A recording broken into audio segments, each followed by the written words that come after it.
ఒకటి కాదు రెండు కాదు ఏకంగా 15,000 కోట్ల విలువైన ఆస్తిని పోగొట్టుకున్నాడు సైఫ్ అలీ ఖాన్. భోపాల్లోని పటౌడీ ప్యాలెస్ సైఫ్ చేజారిపోయింది. మధ్యప్రదేశ్ హైకోర్టు ఇచ్చిన తీర్పుతో సైఫ్కి పెద్ద షాకే తగిలింది. అసలు సైఫ్ వారసత్వ ఆస్తులను ఎనిమీ ఆస్తులుగా ఎందుకు ప్రకటించాల్సి వచ్చింది? సైఫ్ పూర్వీకులు ఏం చేసేవారు? సుప్రీంకోర్టుకు వెళ్లినా సైఫ్ సైడ్ అవ్వాల్సిందేనా? Watch the story. Saif Pataudi కుటుంబానికి చెందినవారు. అసలు ఈ పటౌడీలు ఎక్కడివారు అనేది తెలియాలంటే మనం 1947కు వెళ్లాలి. ఇప్పటి మధ్యప్రదేశ్లో ఉన్న భోపాల్, అప్పట్లో భోపాల్ ఒక సంస్థానంగా ఉండేది. దాని చివరి నవాబు హమీదుల్లా ఖాన్. ఆయన మన్సూర్ అలీ ఖాన్ పటౌడీకి మేనమామ. హమీదుల్లా ఖాన్కు 3 కుమార్తెలు. వారిలో పెద్ద కుమార్తె అబీదా సుల్తాన్ 1950లో పాకిస్తాన్కు వలస వెళ్లారు.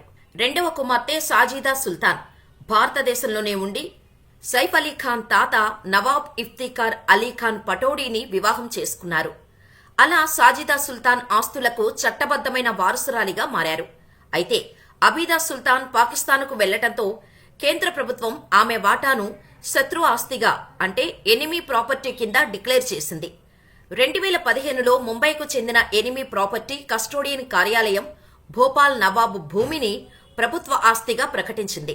దీంతో పటౌడీ కుటుంబం కోర్టుకు వెళ్లింది. హమీదుల్లా ఖాన్ మరణానంతరం ఆయన చిన్న కూతురు సజీదా సుల్తాన్ అంటే సైఫ్ అలీ ఖాన్ ముత్తాత భారత ప్రభుత్వంచే అధికార వారసురాలిగా 1962లో గుర్తించబడింది. ఆపై ఆమె కుమారుడు మన్సూర్ అలీ ఖాన్ పటౌడీకి తర్వాత ఆయన కుమారుడైన సైఫ్కు ఈ ఆస్తి వారసత్వంగా వచ్చింది. పటౌడీ కుటుంబానికి చెందిన ఈ విలాసవంతమైన భవనం గతంలో భోపాల్ చివరి పాలకుడైన నవాబ్ హమీదుల్లా ఖాన్కు చెందింది. ఈ భవనాన్ని సైఫ్ అలీ ఖాన్ తన తండ్రి భారత క్రికెట్ దిగ్గజం మన్సూర్ అలీ ఖాన్ పటౌడీ నుంచి వారసత్వంగా పొందారు. ఈ రాజభవనంలో నవాబీ సంస్కృతి ఉట్టిపడేలా ఉండే ఇంటీరియర్లు, భారీగా నిర్మించిన ప్రాంగణాలు, పురాతన సామాగ్రి ఉన్నాయి. ఇక 2000లో ట్రయల్ కోర్టు ముస్లిం పర్సనల్ లా ప్రకారం సైఫ్ అలీ ఖాన్, ఆయన తల్లి షర్మిలా ఠాగూర్, అక్కా చెల్లెళ్లు సోహా, సబా అలీ ఖాన్లను ఈ భవనానికి హక్కుదారులుగా గుర్తించింది. దీంతో చట్టపరంగా పటౌడీ ఆస్తులకు వారసులుగా వీరిని డిక్లేర్ చేసినట్టు అయింది. కాగా దివంగత నవాబ్ హమీదుల్లా కుటుంబ సభ్యులైన బేగం సూరయ్య రషీద్, నబీబ్ మొహర్ తేజ్ సాజీదా తదితరులు 1999లో కోర్టుకెక్కారు. ఆస్తుల్లో తమకు వాటా ఇచ్చేలా ఆదేశాలు జారీ చేయాలని కోరారు. వారి విజ్ఞప్తిని భోపాల్ జిల్లా కోర్టు తిరస్కరించింది. ఆస్తులకు పటౌడీ కుటుంబమే యజమాని అంటూ 2000 ఫిబ్రవరి 14న తీర్పు వెలువరించింది. ఈ తీర్పును సవాలు చేస్తూ బేగం సురయ్య రషీద్, నవాబ్ మొహర్ తేజ్ సాజీదా తదితరులు మధ్యప్రదేశ్ హైకోర్టులో పిటిషన్లు దాఖలు చేశారు. నవాబ్ హమీదుల్లా వారసురాలిగా సాజీదాను గుర్తిస్తూ భారత ప్రభుత్వం 1962 జనవరి 10న సర్టిఫికేట్ జారీ చేసిందని, ఆ ఆస్తులన్నీ తమకే చెందుతాయని పటౌడీ కుటుంబ సభ్యులు స్పష్టం చేశారు. ఈ వాదనను పిటిషనర్లు తిరస్కరించారు. ఈ నేపథ్యంలో పిటిషన్లు ప్రాథమికంగా 1999లో దాఖలయ్యాయి.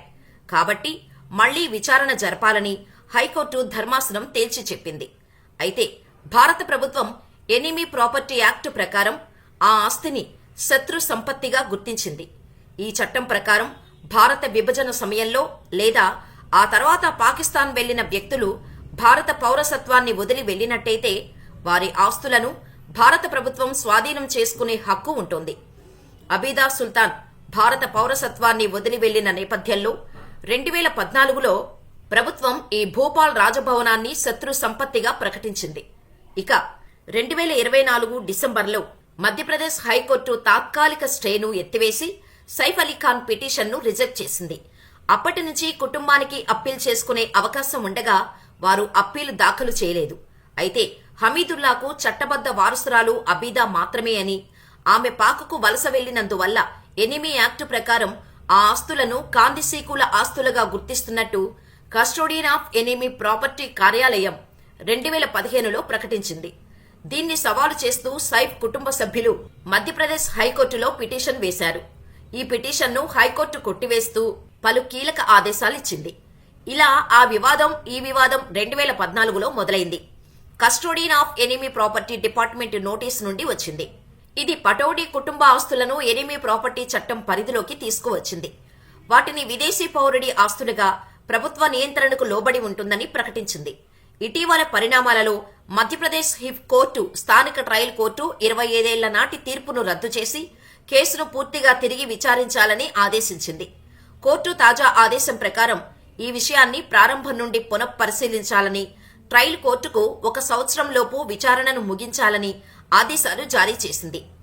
ఈ తీర్పుతో పటౌడీ కుటుంబానికి చెందిన మరో చారిత్రక ఆస్తి వారి వశం నుండి తొలగిపోయింది. శత్రు సంపత్తిగా ప్రకటించబడిన తర్వాత భోపాల్ పరిపాలనా యంత్రాంగం ఈ రాజభవనాన్ని తమ అదుపులోకి తీసుకునేందుకు సిద్ధమవుతోంది. పటౌడీ వారసత్వానికి ఇది ఒక గొప్ప నష్టం కావడమే కాకుండా భవిష్యత్తులో ఇది మరో రాజకీయ చట్టపరమైన చర్చకు దారితీసే అవకాశం ఉంది. ఈ పటౌడీ ప్యాలెస్ ను యానిమల్ మూవీలో కూడా మనం అబ్జర్వ్ చేయవచ్చు. సందీప్ రెడ్డి వంగ, రణబీర్ కపూర్ కాంబినేషన్ లో తెరకెక్కిన యానిమల్ కోసం తన ఇంటిని త్యాగం చేశారు సైఫ్ హీరో.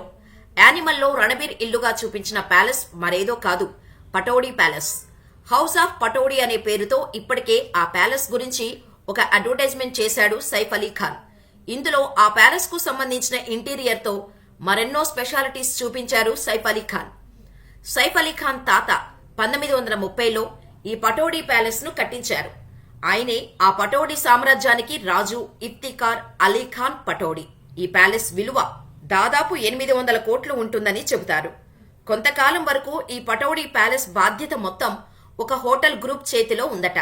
అయితే ఈ ప్యాలెస్ బాధ్యతలో వేరొకరి అధీనంలో కాకుండా తనే చూసుకుంటే బాగుంటుందని చాలాసార్లు ఇంటర్వ్యూలలో చెప్పాడు. కానీ ఇంతలోనే కోర్టు ఆర్డర్స్తో పటౌడీ ప్యాలెస్ చేజారిపోయింది. అయితే పటౌడీ ప్యాలెస్ అనేది డబ్బుతో వెలకట్టలేనిదని, తమ ఫ్యామిలీ ఎమోషన్స్ తో ముడిపడి ఉందని చెబుతున్నారు సైఫ్ అలీ ఖాన్. తన తాత, తండ్రి సమాధులు అక్కడే ఉన్నాయి. ఎమోషనల్ గా ప్యాలెస్ కు ఎంతో కనెక్ట్ అయ్యామని ఇంటర్వ్యూస్ లో చెప్పారు సైఫ్. మరి హైకోర్టు ఇచ్చిన నిర్ణయాన్ని సవాల్ చేస్తూ సుప్రీంకోర్టుకు సైఫ్ వెళ్తారా లేదా అన్న దానిపై ఇంకా క్లారిటీ లేదు. మరి సైఫ్ పటౌడీ ప్యాలెస్ పై ఎటువంటి నిర్ణయం తీసుకుంటారో చూడాలి. మరి ఇలాంటి పటౌడీ ప్యాలెస్ మీకు ఉండి ఉంటే ఏం చేసేవారో మాకు కామెంట్ చేయండి.